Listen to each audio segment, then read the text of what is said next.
kan patse thế à mà đi khổ xiêm bị mà họ ăn đó dính cả nuôi cái thổ số sa nuôi xiêm sa đi tại tổ hàng ta có cái là cho nên mình thọ chút đó anh này xiêm sa tuy đầu chút đi cái gì là nó bị không chút cái này cái này chú nói cái mà đi nghe hiểu chú lại hiện cái xiêm đó mà đi cục có nghe tuy cái xiêm này không là gì mà gì cái này xiêm đi tuy một tuy rồi này mà đi cục có nghe cái xiêm đi không bị hiếm mỗi em đều có những cái sự ấy hi phụ nữ này cái arsan này cái curry đồ na cho apple tu hi ai in sen anh tin chi hàng này ai đang này mà sẽ sen chắc mà cái this is I am bread hi spices này anh dùng trong cái hàng này rồi na so spices này cái spices này spices cho hay là hi bit masala ni ka share thau engage company si lang chuan hei chemania achal na no ni wow ma se puro hi chu kana chan man no ne video man sim hai chuan hela hi maza hi arsa hi kan pol le don la hi no pang inzo in bang ni ka in pha si mai mo ka in pha ta tui ko me maza ni no maza cho nên là khi này đi nhá chỉ cái hay hi arsa này nó cái này tổ luôn nhá mà sẽ cái tổ khép luôn mà thì lại cho hay số bằng mà này nhá tụi em mình này đi chỉ cái cái là cái số mà cái xin đồ nó mà product số in nó tụi nó chỉ cần cái năng này thôi cái đáp phát tăng cái này xuống hay hi bây giờ cái xin là bốc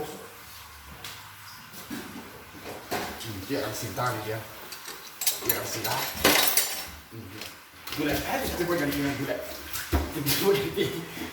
gula tak apa pun yang salah ni tu ni mo asal pun lu tak ini gula ni asal atap pun silang ah dengan tak ada silang cuma ini tapi betul kan isi tu pun gula ni isi mana betul cuma ini jika lu tu cok suasa le lu tu simsa wing muat kawin mana sih ini tu ni itu kat tiap mana heavy tu lu sim tu ni lah mà đi xiêm sa này ấy cái đồ mà các bạn sổ đâu này cái thiên mà thiên nó bọc các bạn từ cái hình phim luôn tùy ngăn để có lẽ nó còn lẩu thắt thể tùy lẩu thắt step two bây giờ phát âm thế cái này cũng sắp tôi đi step three à chứ không cái tê là gì á đã là một tôi liệu cho bạn sẽ lên đầu cái heat frying pan này á cái này tủ áp sa ha anh ấy tại hiện tiền cái này luôn nó lấy đằng là hiện ulu angai ni ulu angai cái tiền lấy khép luôn vậy có hoàn thành cái vẫn chạy nó bằng có hoàn thành thế là mà hiện toàn sẽ là cái ngành đấy á tiền thì tâm biết chuan phép sắp tới mang tới là cái đi chuan tháo bị cái này là tụi nó là chim cái cái đó phép burn để ai chuan tiền cái tiền thế mấy à tiền làm gì hả tóc phát tụi hắn đấy là đá cho nên hay cần arsa si phải sa ha nhỉ cho nên hiện tên là cái là cần tham vốn này ôi tên vì là mỹ chế đầu cho chú bạn mình áp dụng tụi chúng nó to khó khăn các bạn chắn lắm thôi này chúng nó to hết chắn là chỉ trong một cái cho cần chắn thiểm năng các bạn chắn mấy rồi nhỉ chiên miếng á xiêm vắt đầu mà sẽ cắm chân thì nó cắm chân hiểm như hả cái gì hả thế là Japan lệ Chinese về thì nó chân là các chú cắm thiểm chỉ đâu vào cắm thiểm lắm nó thì còn chân ấy luôn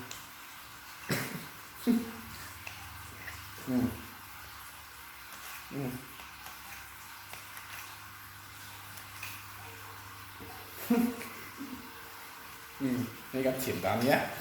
đây tôi mà tập trận ở đâu người ta này chuan đây kim chỉ đi á đây cái quẩy luôn á mà sẽ mun hiệp ba cái dây sông là bằng tóc kim thật tóc em này tóc tiền đây cái quẩy cái rong cái rong tè ấm môi rong tè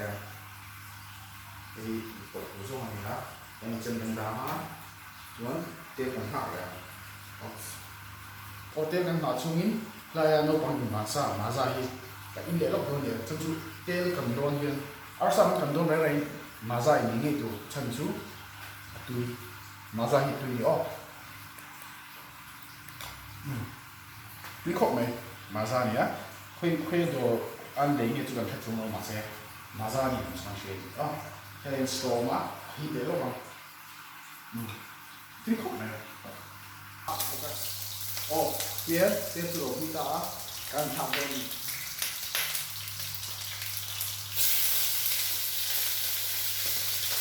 ê cái đuôi này nghe tiền đi mua tôi này mất nhiều muốn làm gì tay đi mua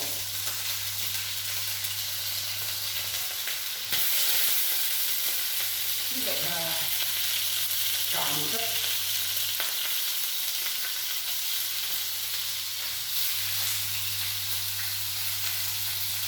mà như vậy thì như thả thì đáng sinh ra thì ngay ngay luôn mà số là con gì đấy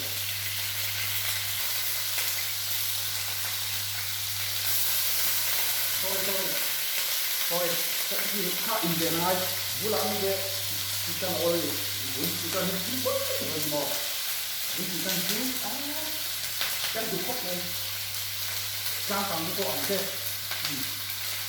thì em làm cái thật rồi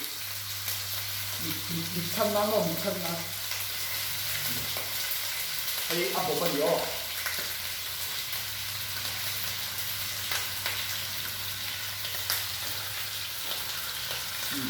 cái kiến gì thế bạn đây thầy mua cái gì á ăn trộn đây là thấy kiến gì á trộn được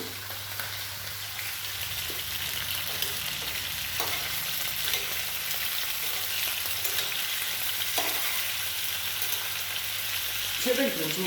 ăn sao mình có mấy thứ đâu á với khách hàng nào đi á mà sẽ bị đắng xỉu sao thằng AI chú mà ăn xỉu nghe để nó bị vàng nên cầm ta cái bộ khúc này cái gì spicy cái này thầm luôn mà mình không làm cái gì chỉ cần chuẩn bị lỗ mua thập của ai gì mình đi tập cái này tôi sẽ làm cái mình thập thì nói là thập cái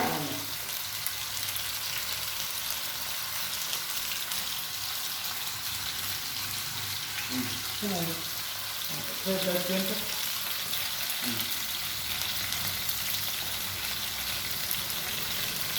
aren't you talk to chin ta hay tu ai tao mới được không ai cũng là tu ai anh đi làm tốt đấy ha tốt đấy rồi tập video nghe tôi nói chứ là cái chỗ này đó mà thôi anh có lấy để những cái anh chuyển vào này ha cái cô đã hay gì hết rồi professional chef cái gì đó tu ai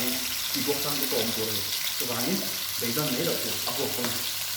cái gì做，chúng ta cái kia hàng xịn phải này, mấy cái gì bạn lúc mấy cái con gì đâu vậy, chúng ta á, gọi chúng ta cái gì chút, nè, chúng ta đồ nó thắt rồi, đây này, bù thì chúng ta nhận thắt tốt nào, cái này là ăn, thắt để hiện như này,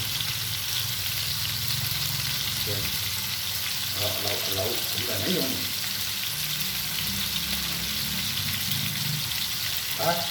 lẩu lóc con lẩu gì kim chỉ cho anh anh sẽ xem cho anh đó này là mình nghe tìm này là em lúc à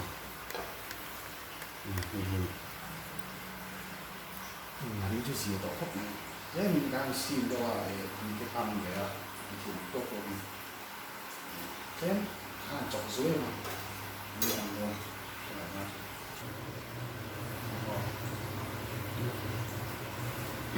có lẽ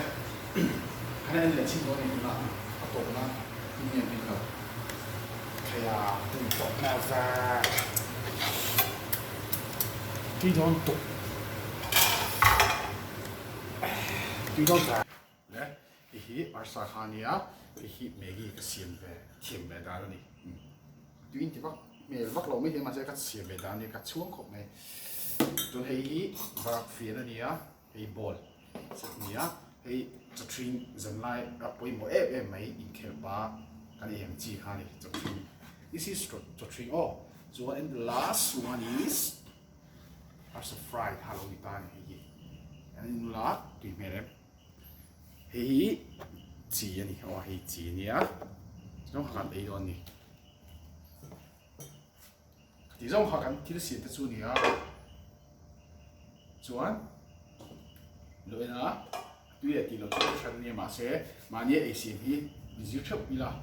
har sa lawa hi rồi cần thịt là cần với khát xịt na đi là thì har sa ta cần đi lâu mà sẽ dần lại real drama mà nhìn đầu đi là thì xịt ngay khi bây giờ em mà nhỉ lâu giờ về ngay đó nhỉ